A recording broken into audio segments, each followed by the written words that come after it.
Hey guys, tonight we slip into the cool shadow of a Roman villa's entrance. A wide marble threshold that smells faintly of olive oil dust, and the sweat of sandals worn thin by long city walks. Imagine yourself standing right there, pressed up against the edge of a world that is at once grand and terribly ordinary. Your job is simple, but also endless.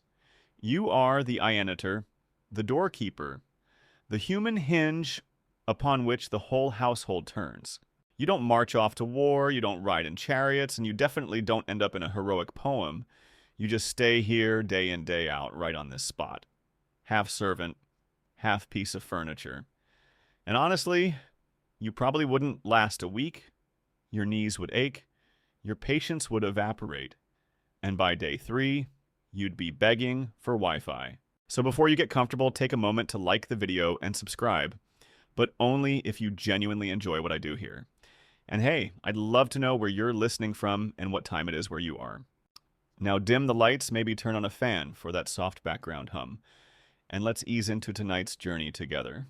The marble under your feet feels both solid and strangely lonely. You're not allowed to wander far, not even into the bustling atrium where fountains splash and slaves hurry about with trays of figs and wine. Your domain is the in-between place, not quite the street, not quite the house. You're the border patrol of the everyday. Behind you, the domus hums with family arguments, business negotiations, and the faint scraping of styluses on wax tablets. In front of you, Rome itself spreads out stone streets full of donkeys, beggars calling for alms, and the occasional senator swishing by in a tunic far too white to be practical. The first thing you learn in this position is how invisible you are. Guests sweep past without acknowledging you, unless they're particularly polite or particularly cruel. Masters barely notice you exist. Yet, paradoxically, you are also the first face of the household. You are the filter, the judge, the human checkpoint. Do you let that sweating delivery boy inside with his basket of salted fish? Do you stall him until the cook appears? Do you tell that suspicious lawyer the master just stepped out, even though he's inside arguing about grain prices? The entire dignity of the household rests on your very stationary shoulders. Mainstream historians tell us that the doorkeeper, often a slave, was considered a lowly but essential part of Roman domestic life. Literary sources even poke fun at how stern or sleepy these human gatekeepers could be. And yet there's an oddly respected quality in holding the threshold. Without you, chaos would walk right in. Dogs, thieves, rival suitors, or worse, relatives who forgot they were uninvited. But here's a quirky tidbit. Sometimes Roman doorkeepers were depicted in mosaics as dogs. Literal dogs. In fact, the famous Cave Canem mosaic from Pompeii doesn't necessarily warn burglars about a ferocious hound. It might just be an image of the doorkeeper's eternal vigilance. You standing there, growling metaphorically, never leaving the post. It's humbling to realize you've been replaced in art by a creature that at least gets to chase cats when it's bored. As you stand, you start noticing details. The hinge of the massive wooden door creaks every time it swings a tired groan that echoes your own sighs. The lintel above your head is carved with protective symbols, little gestures to ward off evil eyes. A faint line across the marble threshold itself glitters with salt grains scattered in morning rituals, tiny defensive charms that remind you this doorway isn't just wood and stone, but a spiritual boundary too. You're not merely a guard, you're a participant in an ongoing act of sacred housekeeping. Still, historians argue whether doorkeepers ever had moments of pride in this role, or whether they simply counted the hours wishing for some other task. Was it a punishment assignment for lazy slaves, or a trusted position that required sharp judgment? The sources are maddeningly vague, and scholars keep bickering about it in dusty journals. You meanwhile just feel your back starting to ache. One of the small consolations of your job is people watching. At the break of dawn, women scuttle to market with baskets balanced on their heads, gossiping about whose cousin just got exiled. Midday, sweaty workmen pound past carrying timber, while dogs dart between their legs' tails, wagging like furry pendulums. By evening, the smell of garum, the infamous Roman fish sauce, wafts from passing carts. And you gag a little because even though people swear, it enhances flavor to you. It smells like the sea died twice. You begin to sense that life at the threshold is a study in opposites. You are stationary, yet you witness constant movement. You are overlooked, yet everything flows through you. You are powerless, yet you decide who crosses into the household. Somewhere deep down, you realize that this quiet, monotonous post is also a microcosm of Roman society, layered, noisy, proud, and occasionally ridiculous. A neighbor's child lingers nearby, tugging at your tunic and asking if you ever get to sit down. You laugh softly, if only. The stool behind you is meant more for symbolism than comfort.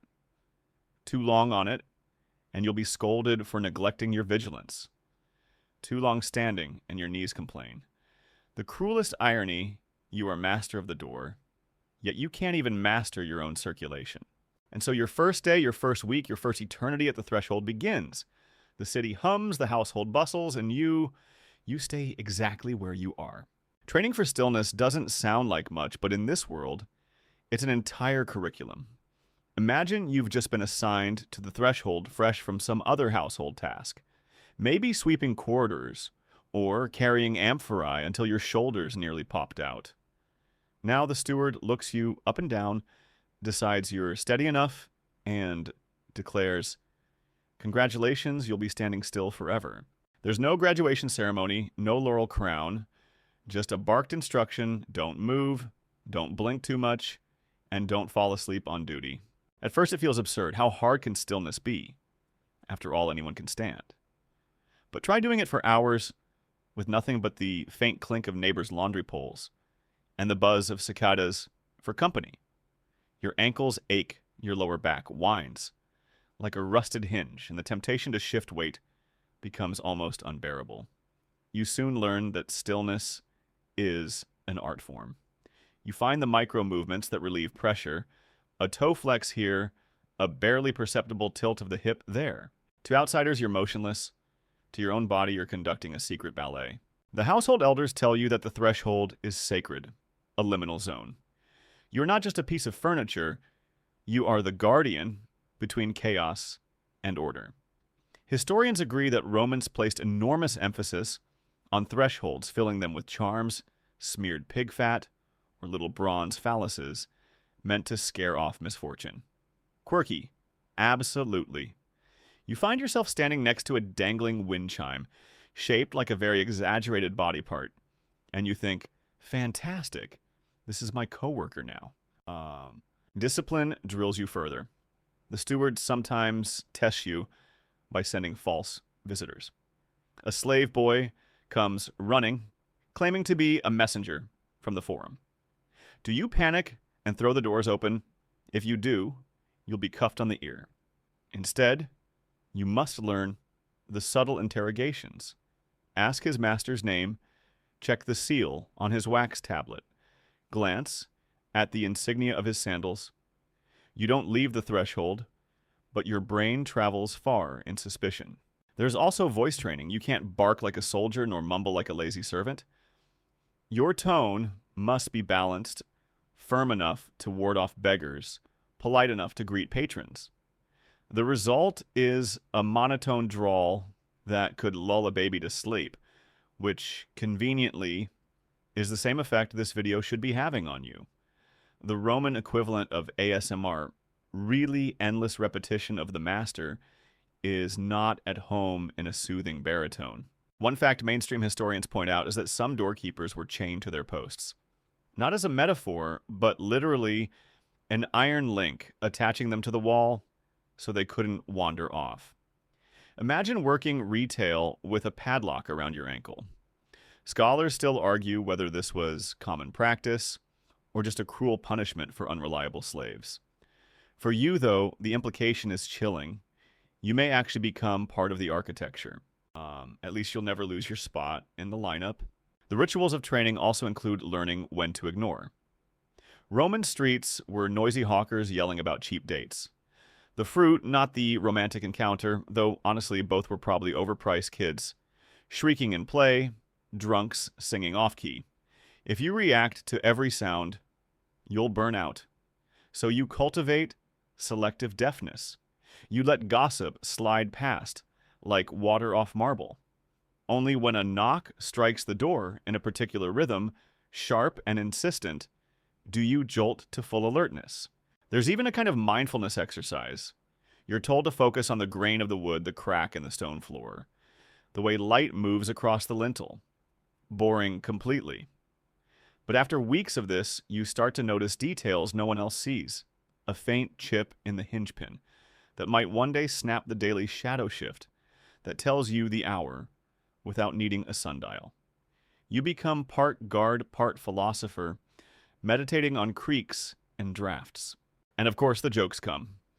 Other slaves call you a human statue or tease that you'll sprout ivy like the columns beside you. One cook quips that if you stay long enough, pigeons will mistake your head for a perch. You smile faintly because he's not entirely wrong. You already spotted one bird giving you a very interested stare. The hardest part, though, is learning to welcome boredom. Most humans crave distraction. You're required to deny it. Training insists that you lean into monotony, let it wrap you like a blanket. You tell yourself that boredom is safety. No sudden rush of intruders, no drama spilling into the atrium. Silence is victory, even if it feels like slow suffocation. Over time, your heartbeat sinks with the rhythm of passing carts, your breath with the sigh of wind through the doorway. You become the still center of a spinning world. Still, historians debate whether doorkeepers truly internalized this philosophy, or whether they secretly dreamed of running errands just to stretch their legs. Maybe the ideal of stoic stillness was an expectation rather than reality. The truth is probably lost. After all, no doorkeeper wrote a memoir titled My Threshold Life. You're left to imagine. By the end of your training, you are not stronger, faster, or more skilled. You are instead exquisitely practiced in the art of existing while appearing not to exist. You are the perfect contradiction, invisible, yet indispensable, chained, yet trusted, endlessly bored, yet endlessly alert. And so you remain a living statue with sore feet, waiting for the next knock on the heavy wooden door.